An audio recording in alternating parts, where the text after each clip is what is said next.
আসছেন ডক্টর মুশারফ।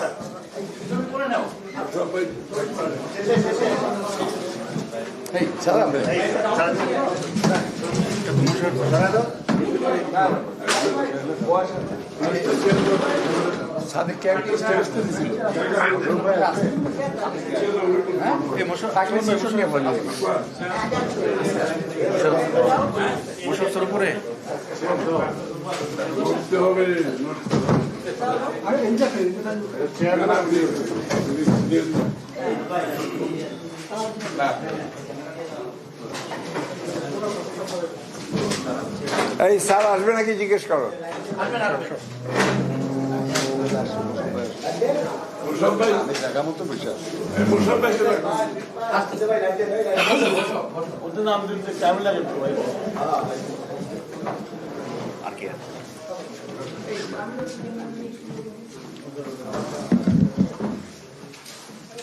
মাটিতে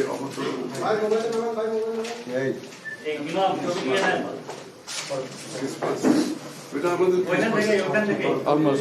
উনি আসা মানে আমাদের ক্রিসমাস।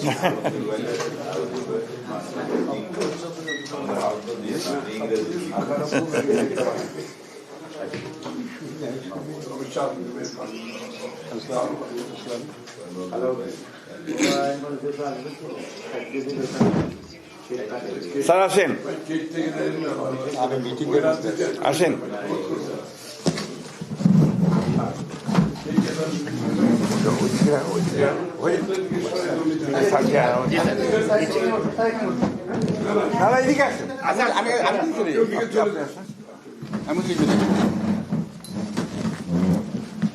এই দেখে দেখো, এখনই তো পাগুলো অর্ধেক চলে গেছিল আপনার বাইরে।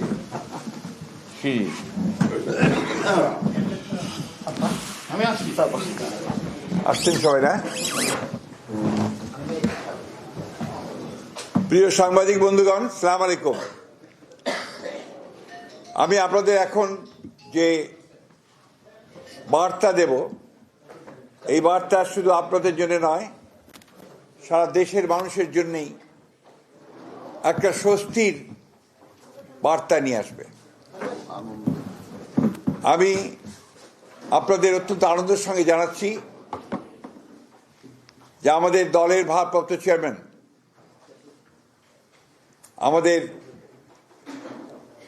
কোটি কোটি মানুষের সবচেয়ে প্রিয় মানুষ, যিনি দীর্ঘ প্রায় 18 বছর ধরে নির্বাসিত অবস্থায় রয়েছেন বিদেশে,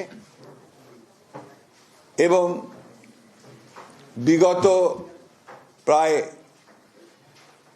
1 যুগ ধরে তিনি গণতান্ত্রিক আন্দোলনকে নেতৃত্ব দিয়েছেন এবং আমাদের দলকে নেতৃত্ব দিয়েছেন, এবং আমাদের যে গণতন্ত্রের উত্তরণের যে ছাত্র গণ অভ্যুত্থানের নেতৃত্ব দিয়ে আমাদেরকে সাফল্যের দ্বার প্রান্তে পৌঁছে দিয়েছেন। আমাদের সেই সংগ্রামী নেতা, এই দেশের গণমানুষের অত্যন্ত প্রিয় মানুষ জনাব তারেক রহমান, আমাদের দলের ভারপ্রাপ্ত চেয়ারম্যান, তিনি আগামী 25শে ডিসেম্বর, আমি আবার রিপিট করছি যে আগামী 25শে ডিসেম্বর তিনি ঢাকার মাটিতে আমাদের মাঝে এসে পৌঁছবেন। আমরা আমাদের দলের পক্ষ থেকে, সকলের পক্ষ থেকে আমরা তার এই আগমনকে শুধু স্বাগত নয়, আমরা আনন্দের সঙ্গে আমরা সমগ্র জাতিকে জানাতে চাইছি।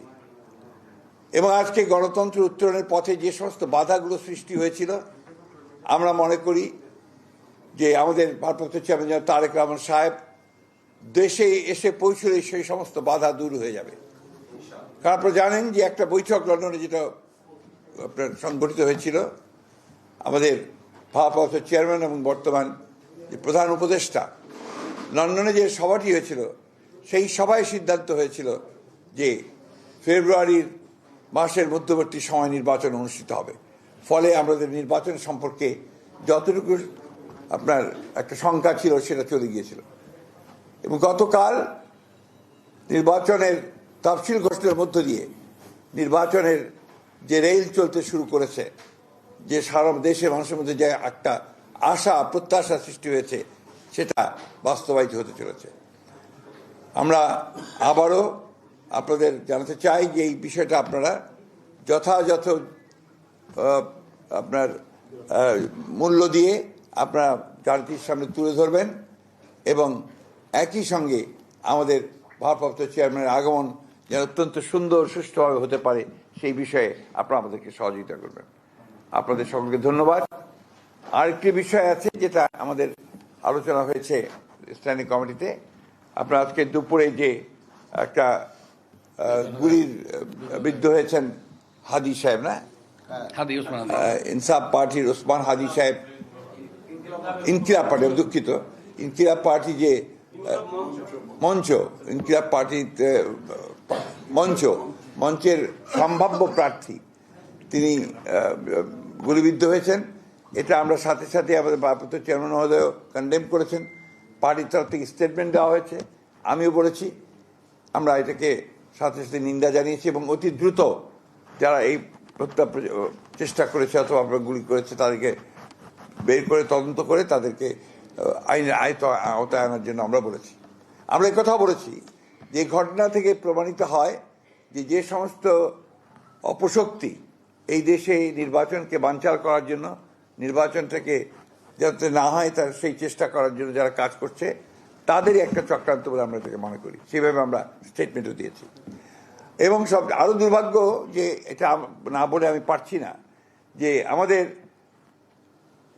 সিনিয়র একজন স্ট্যান্ডিং কমিটির সদস্য মির্জা আব্বাস সাহেব, তিনি দীর্ঘকালের একজন আমাদের এই বিএনপির আমাদের নেতা, তিনি নেতার ওই আসনে তিনি একজন প্রার্থী আমাদের।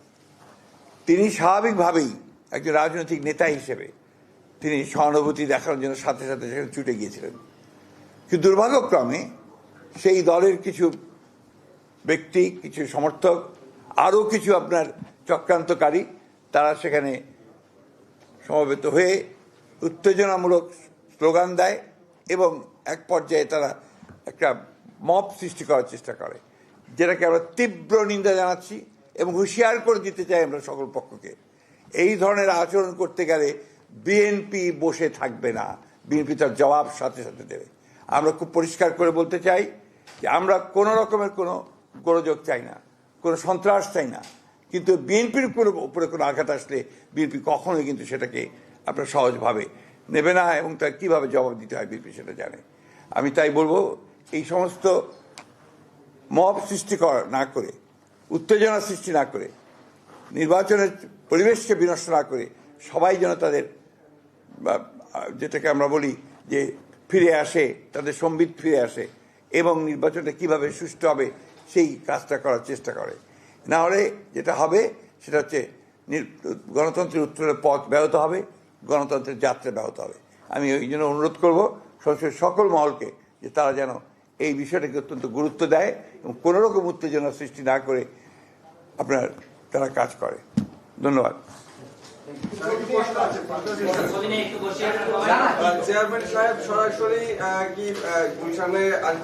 এটা ভাই আমরা ডিটেলস পরে জানাবো, এখন তো আমরা ডিটেলস কিছু জানি। আমরা ডেট জানালাম এবং এটা আপনারা নিশ্চিত করলাম ইনশাআল্লাহ সবকিছু ঠিক থাকে। উনি অবশ্যই 25 তারিখে এসে পৌঁছবেন। দিনটাও খুব ভালো, বড়দিনের ছুটি আছে, চমৎকার একটা দিন, ইনশাআল্লাহ সেদিন তিনি এসে পৌঁছবেন। সেটা আপনি জানতে পারবেন কি বিএনপি কিছু করবে না, মানুষই আসবে।